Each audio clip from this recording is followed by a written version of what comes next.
Welcome to my review of Ninja Gaiden 3 for the NES.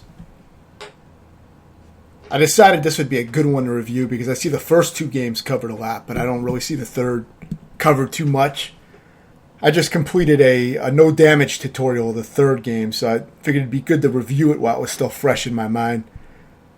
I'll post a link to the tutorial in the description, so check that out if you're interested. Yeah, overall this is a great game.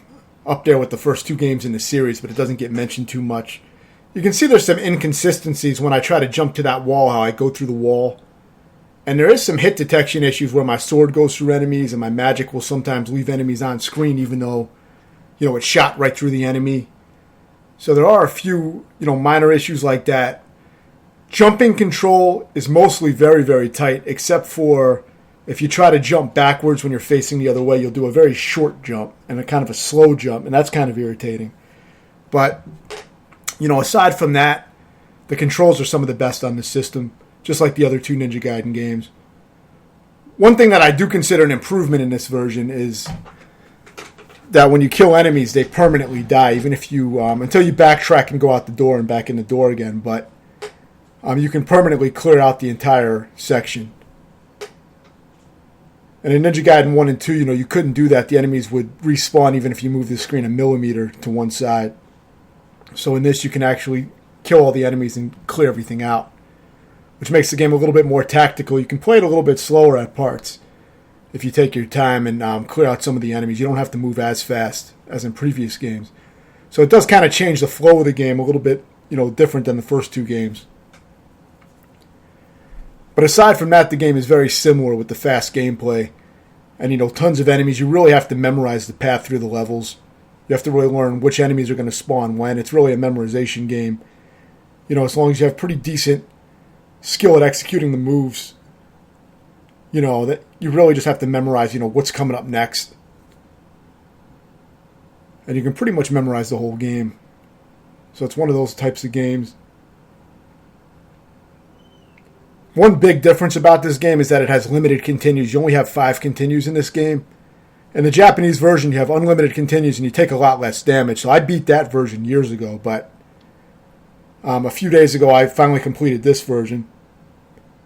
And it took me around 16 hours and 45 minutes. It was a tough game because it's more of a memory game. Once you've practiced all the sections with low damage or no damage, putting it all together can take a while. You got to remember everything.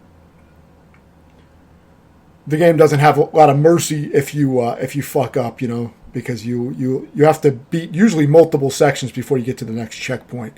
And then if you lose your lives that you had on that continue, you got to restart the stage. So you really do have to know the levels. A lot of the boss fights have pretty simple patterns, but that was common with a lot of games from this time period. So it doesn't stand out in a bad way. There are a few bosses that are still tricky, even with practice. They can be kind of difficult. You have levels like this where you slide on ice. It's kind of, it shifts the gameplay a little bit.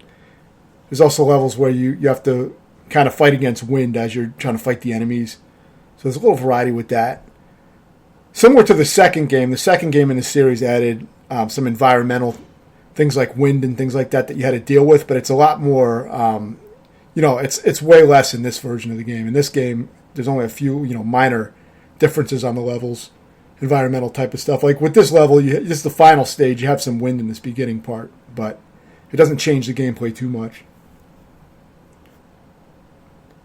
I still prefer the Ninja Gaiden 1 and 2 on the NES. I like those games better, but I think this game is right up there, and I could see somebody liking this better. It's at the same level as those two games for sure. The music and cutscenes is top-notch for the time on the system. I mean, there wasn't really too many games that would compete with this at that time period.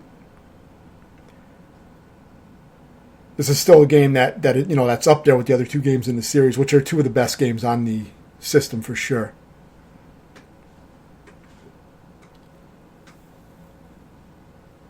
So yeah, it's a the game has a great pacing once you memorize how to move through the game. It'd be a good game for speedruns because you can keep moving. And a lot of times you want to learn the levels to where you can keep moving nonstop, But you can also, like I said, you can take your time and clear out enemies and then drop back down and try to slowly inch your way through some of the stages. But most of the time I tried to just learn the stages down to where I could just, run through them pretty much.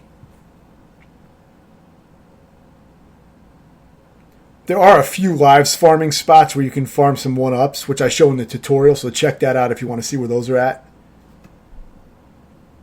And that will give you a little bit of mercy, because you can farm up to 9 lives on your current continue. So every time you get to those spots, you can farm up 9 lives. So that can definitely help.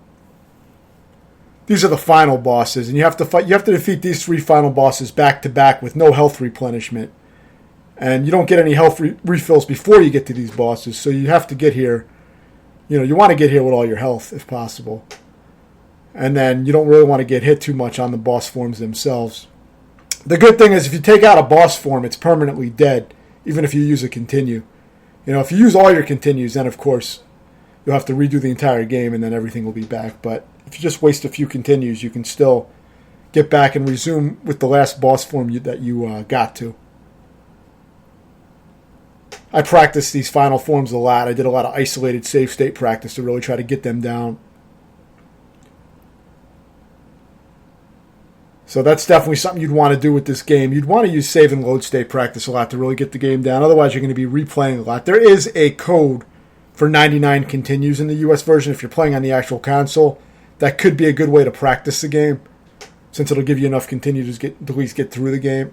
But I always recommend save and load state practice since it's much more efficient. But yeah, pretty much one of the best action games on the system, and I'd give it an 8.5 out of 10. Thanks for watching.